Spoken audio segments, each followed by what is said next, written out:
Okay, we go live now. Hello everyone, we should be live. It is me and Strider again, but Hen, hopefully if his internet sorts out, should be joining us too because he's the music that's not even a word.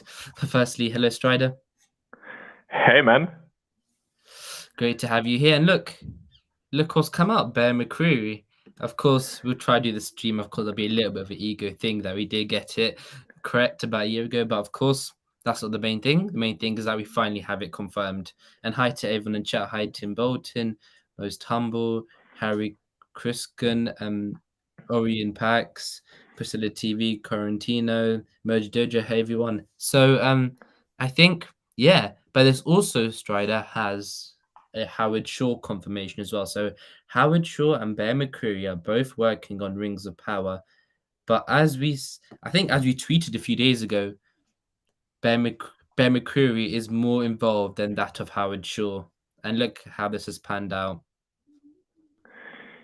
Yeah, so we have that confirmed basically. Also, just before we start, also hi to everyone in the chat and hi to Hen because he also joined us.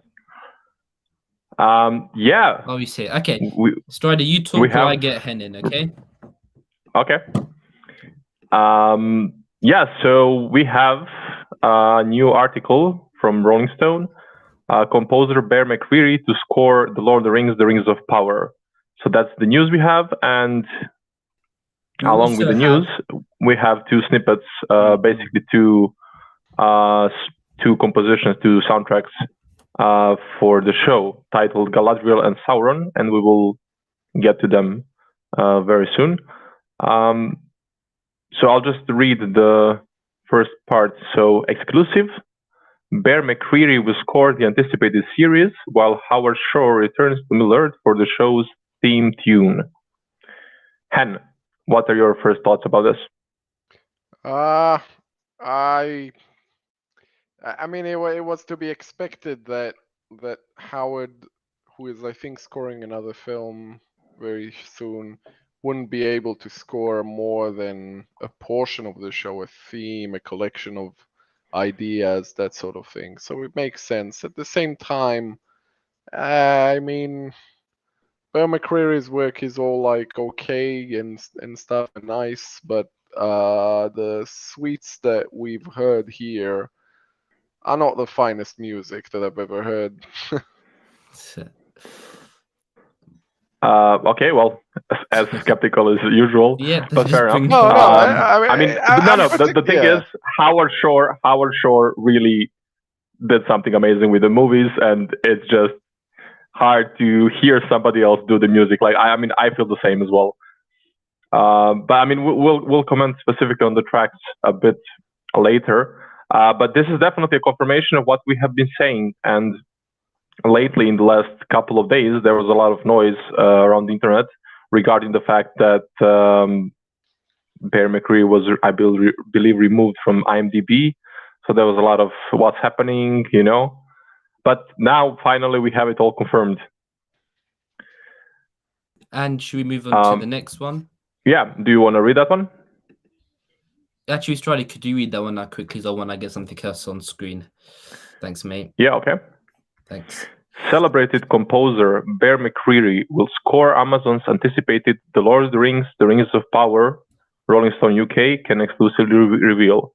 The Emmy-winning composer is known for his work on The Walking Dead and Snowpiercer, and has created a full episodic score for the anticipated show, which will turn back the clock to show Middle-earth thousands of years before the events depicted in The Hobbit and The Lord of the Rings. Mm-hmm. So yeah, basically initial confirmation here. Though actually I didn't know that he worked on The Walking Dead. Yep, but I think this is still great news. Yep. What do everybody in chat think? Yeah, you can. Well, if you want to listen to the tracks, make sure to go listen to the tracks. They are right now.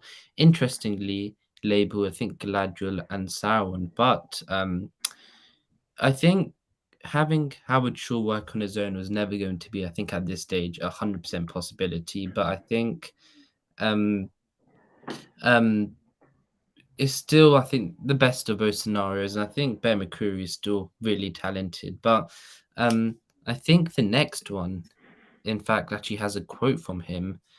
It actually first talks about Howard Shaw has composed the main title theme. So, Hen, what do you think of Howard Shaw still at least being involved with the main title That's theme? nice. That's nice. I hope it's one thing if it is the main title theme. It's another if it's like a theme that is threaded through the show here and there, which I think the McCreary quote would preclude. So, oh well. But it's nice. You have to see the one thing is we got these two suites from McCreary, but we don't have yet really any idea of what the Howard Shore composition is. So it's kind of hard to tell what it's like. But Strider, have you had listen to? I haven't been able to have a listen yet. But what was your first I thought? yeah, I did hear both, and the, so just I only listened to them once each. Uh, Galadriel theme sounds like a really good theme to me for like a general fantasy feeling. I can see it being in Middle Earth, but it didn't sound too personal, like too personally connected with Galadriel specifically. I didn't feel the connection between the theme and Galadriel as a character. Yes, But I again, know why. I mean, you also want to see the character where you're listening to the music, so that was just like a first impression. And I think, after a few times of hearing it and hopefully seeing it in the TV show, and then we'll maybe be able to judge it better. But I think Sauron's theme was pretty, as Kyle said, it was pretty intense. Yeah, I liked that one more. It felt more true to its title. No, I Ken, agree. did you hear them? I heard them, yeah. The Galadriel. I wouldn't get too caught up in the names of these because suites, which is what these are basically, sometimes have very random names. Like Howard Shore has a suite that's called Erebor, and it's not. It isn't actually a good description of the musical content of it. Like there's a ton of examples of it. Edwig's Flight from John Williams. I mean, they're just kind of random names sometimes. But the Galadriel one, I know why you hear it and not think of Galadriel necessarily, and it's very simple, really. It's because there's a certain way that we have been conditioned to hear music and say, "Oh, that's elf music."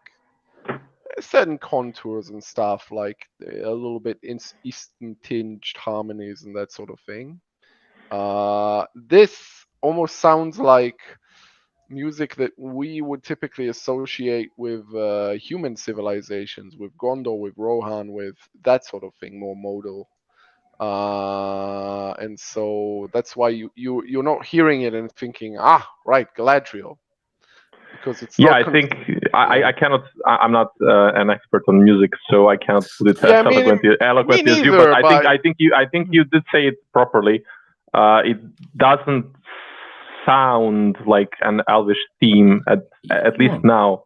I repeat, it will probably hear more. It will probably sound more like that once we see it being used in the show, and it probably takes getting used to, because it's, as you say, like we are conditioned in a way to connect certain instruments, certain sounds with elves, especially after 6 movies that we had. So the instruments help because it is at least it's mostly like cooing female voices. That generally that is a sound we associate with elves.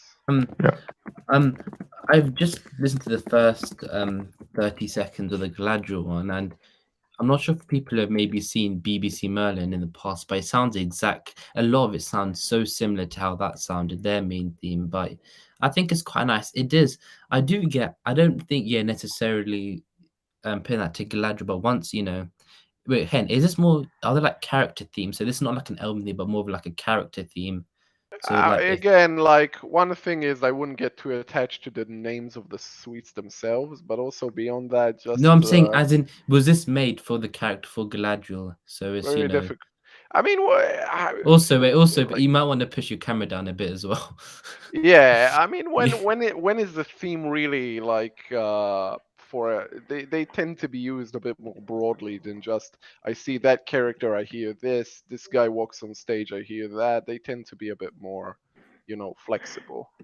Yeah, for sure. We were already commenting on how they will be using Sauron theme, because one theme is Yeah, titled Sauron, and we don't know if Sauron is as a character is going to appear and how it will be used. So it Yeah. will probably be used as the theme that we associate with the One Ring, and it can just be used as like the underlying tone in a scene to maybe hint at something, like as in I think Attack of the Clones, but also Revenge of the Sith, before Anakin becomes Darth Vader. There are those darker moments where he does something that's, dark side of the Force type of thing, and you can hear, yeah, you hear, you can quietly hear the Darth Vader theme in the background. So I feel that they will probably use it in yeah, such a way. yeah. When music is used like a Greek chorus, it's telling you things that the characters on the stage don't know. Yeah, that's like, yeah, sure. I mean, honestly, definitely conjecture and just like speculation. But the scene, the photo that we had leaked, like what was it, 2 days ago, with the Galadriel and Elendil in that library of sorts, we speculated that they may be looking for Sauron, or maybe looking for some historical documents regarding Morgoth and all that. And maybe there will be a name drop of Sauron, or like one of his other names, like Gortaur. And maybe at that point we can maybe hear that theme. That would be a way to do it. And I think we missed one article part where he says, this is what Bear McCreary says: as I set out to compose the score for this series, I strove to honor Howard Shore's musical legacy, said McCreary. When I heard his majestic main title, I was struck by how perfectly his theme and my original score, though crafted separately, fit together so beautifully. I'm excited for audiences to join us on this new musical journey to Middle-earth. And then Head of music Ben Bowen says, with their deep understanding of the Tolkien legendarium, coupled with two of the greatest musical talents of our age, we're thrilled that Howard and Bear are joining us on this epic journey to Middle-earth. And from what I can understand, apparently Bear had more time on this than he's had on any other project as well. So it just goes to show, how much time he's had to go through this original score. So does that fill you guys with confidence hearing that from Bear? No. I tell you why no. It's two very simple reasons. Why? One is that he says that they were composed separately, and it almost sounds like he had completed his scoring and then he heard it. Now, if that was the case, that would preclude any chance of him threading that opening credits theme through his score.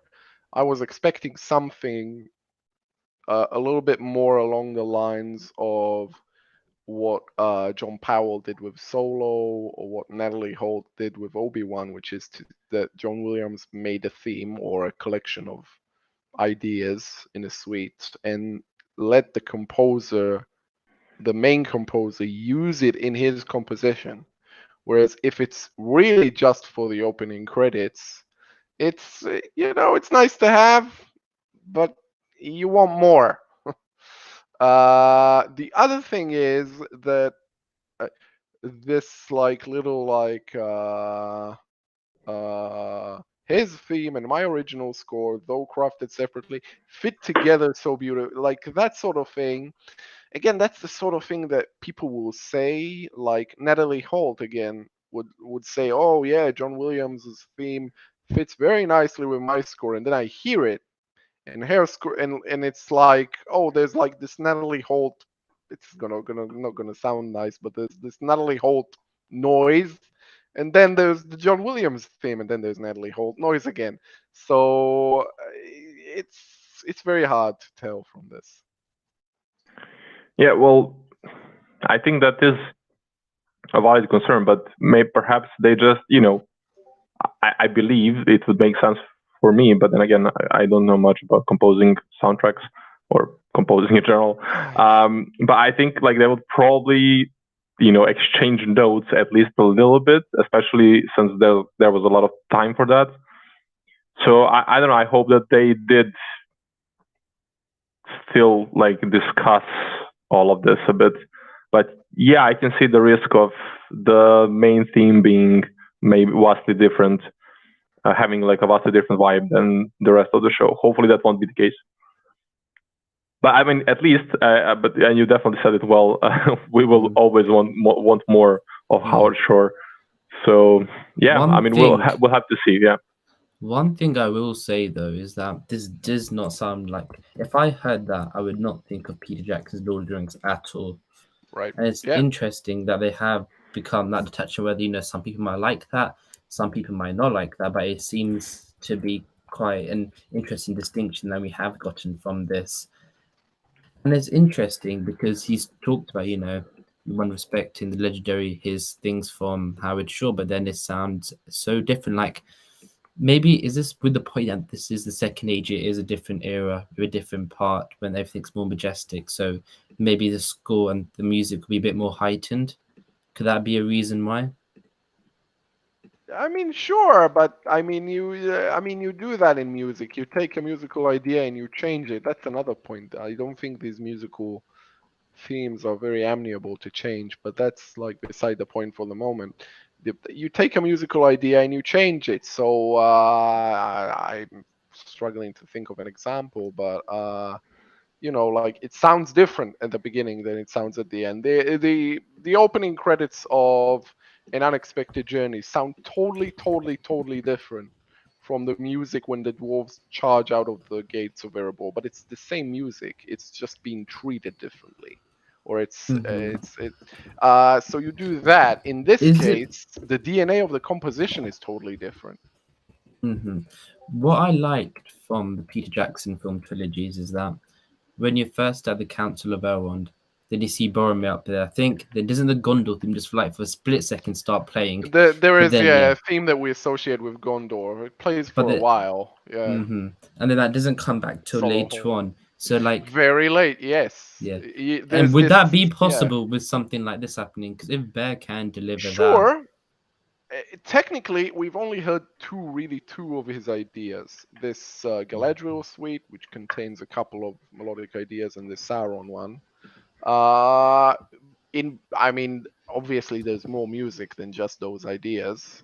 There could be we could hear arpeggios that sound familiar, and we could. I'm not sure I see that. Bear has worked on scores that used other composers' music before. I think Godzilla and that sort of stuff. So we could. I think we'll have to wait and see. I think the thing is though, Amazon, what they have done here, they have brought in two massive composers. I think remove everything else, they have gone big on their composers. I think compared to most shows, having that's a good Howard Shore and Bear McCreary, and giving him the time that he's probably never had in his career to be able to work on this, and it just shows how much is going on. Do you think is this the first and last time we see and hear Howard Shore back in Middle Earth? Maybe this. No, I'm not sure. I'm not sure. I tell you why. Yeah, I would also say that I think it's quite possible we'll get him back again. Strider, you know why I'm not sure? This would be a funny game. Please share. Howard Shore may as well end up scoring the War of the Rohirrim in its entirety. I mean, that's just presumably a 2-hour movie, and it's quite a while from now. Presumably, it could do that instead of getting too involved in this beyond, again, the main credit stuff. Then do you think this is his main involvement for Rings of Power? Because I've actually got another interesting talking point. I have the Harfoots on screen. Because now, what is Bear McCreary potentially going to do with the Harfoot/Hobbit theme, which is going to be an interesting talking point? I'm sure they'll have the same colorations. Okay, I'll take away. I'm sure it will have there's in that case, like we associate so strongly, like you hear a tin whistle or something. It's more the colors than necessarily the contour of the melody. Like you hear a tin whistle, you hear like a scratchy kind of fiddle sound. You think hobbits. So I'm sure he'll build on that. You can't copyright using a tin whistle. So there's no, Wait, that Hen, would be apparently Desplat is working on War the Rohirrim, so would you no, work with Sean? it was listed briefly on IMDb, but it's been removed since. Let me look again to see if it's there. But I think it was just one of those IMDb quirks. Just saying. I mean, I don't know. It's 2 years from now. I'm just saying. Here's for hoping. It's a 2-hour movie. You could easily do it.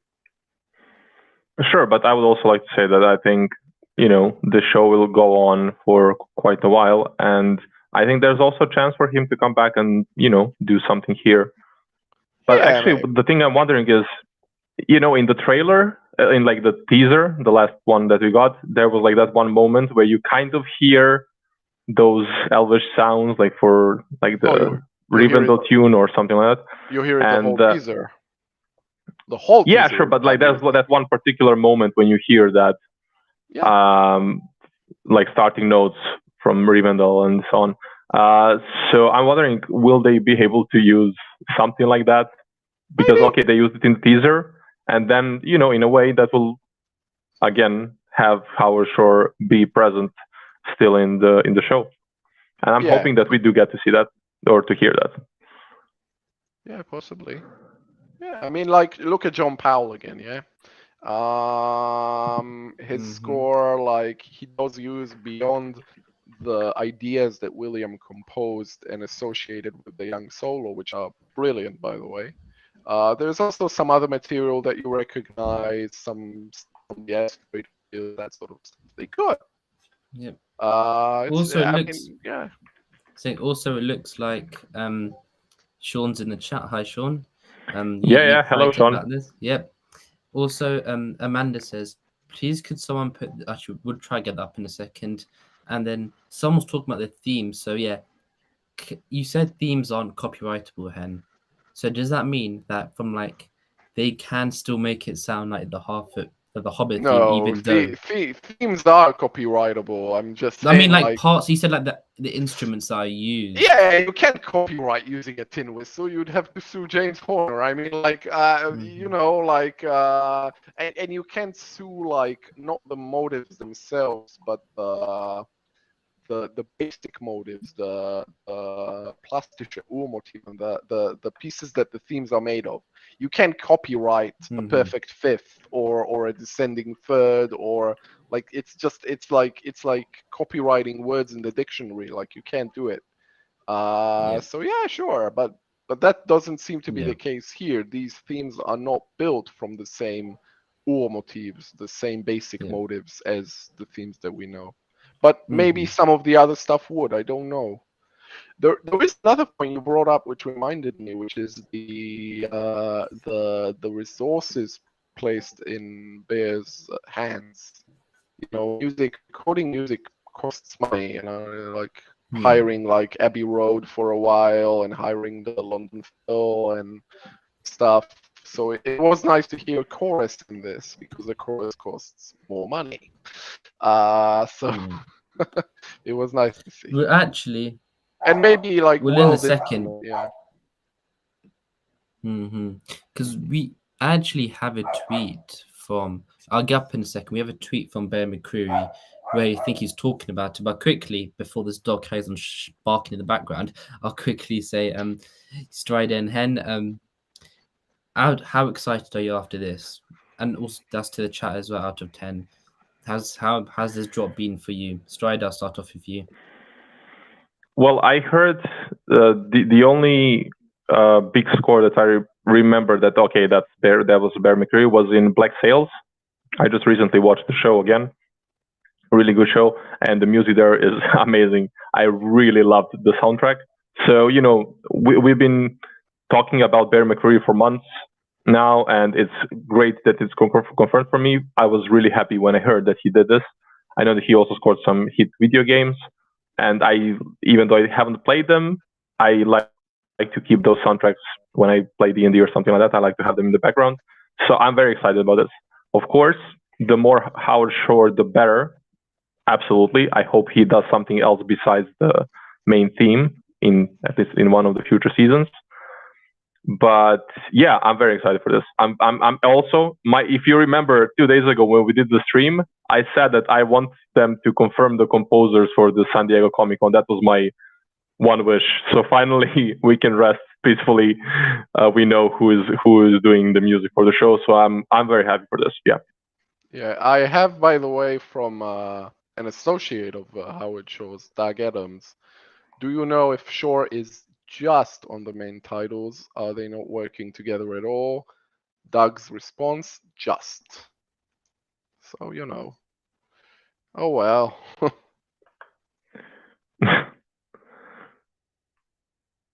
Did we lose him? No, and I think he's gone. But I think let's see what the chat are saying. Yeah, so fair enough. So I think for tomorrow, for whatever we get at Comic-Con, it is going to be quite exciting. I think Strider, you're unfortunately not going to be here, but which is a shame, of course. But we've got this first stream starting at 6 p.m. and hopefully we get some big reveals. Whether there's a trailer or not tomorrow, I'm not sure, but there of course could be a high chance. It could be high. Not it makes sense to drop one, but I think there's going to be a lot of stuff for us to talk about tomorrow. And it's interesting, Lakita doesn't really like the music so far. I really like the Galadriel one. I haven't listened to the Sauron one yet. So this is the first. Sauron is really cool. Great. I think actually the thing about Galadriel's theme, I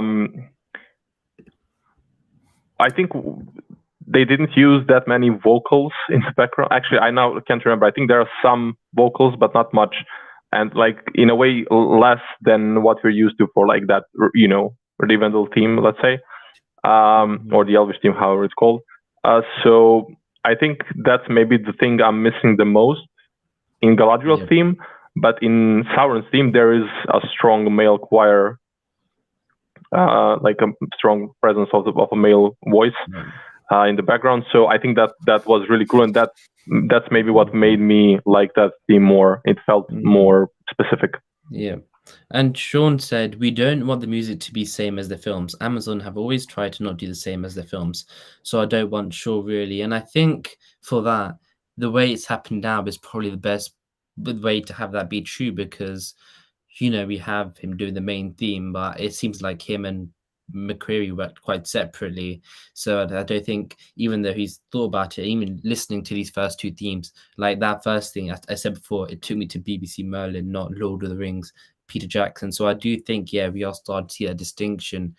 So, but we have to see these in context in the scenes, how it will play out as well. But also after, so first stream is from 6 to 8 o'clock. Then we switch over to the second stream at 8:15 for when the Q&A drops. And we'll be trying to show this on screen.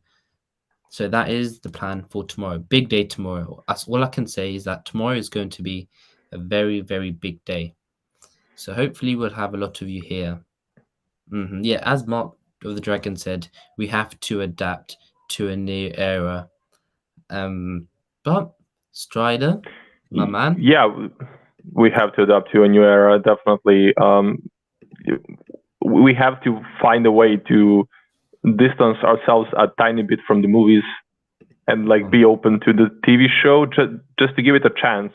We may like it, we may not, but I mean, we all love those movies so much that those soundtracks are still listened to in my home, like at least once a week. There's the Lord of the Rings soundtrack in my home, but we have to, you know, hear what this is and give it a chance. Yeah. And Bear McCreary, from what I've heard, he is really good. So his work on Foundation, I thought was great, and I think he's done God of War. So he's done some God of War. Yes, God of War. God of War. I saw some people talk about Bear McCreary, his work with. I think the Siren one was a bit too video gamey. I'll have to listen to that for the first time and see for myself. But I think overall, 2 massive composers are now working on this show. And I think that's only ever going to be a good thing. I think, of course, Bear McCreary more involved. I think Howard Shaw, I think they want to have that detach from the Lord of the Rings. This is a new era. This is the past where things are much greater. We are seeing, Lyndon as peak, Kaza Duma as peak. You've seen the images and how that contrasted when we see the Peter Jackson film trilogy in the Third Age, when you see Moria, when you see that there was past greatness there. And I think that emulates really well with the music as well. When we hear these more grander themes, like think of the Gondor theme in the Third Age. Hopefully, this Numenor theme hopefully is distant from that, but you can see where they connected from, and I think that would tie in quite nicely. Yeah, that was very well said. I agree with that. But Strider, my man, thank you to the chat as always. Thank you people for dropping in. Always a pleasure. Thank you Tim to in Han, the chat, who joined us as well. Oh, yep. And I think his internet cut off. So, but thanks for everyone joining the chat. Thanks for Kitty, Strider, Rory, see the normal members in there. Kyle. Thank you for Kyle. Yep. Thank you, Tim and Sean, for joining as well. And I think, interesting times. Tomorrow is going to be the big one, as again I'll show.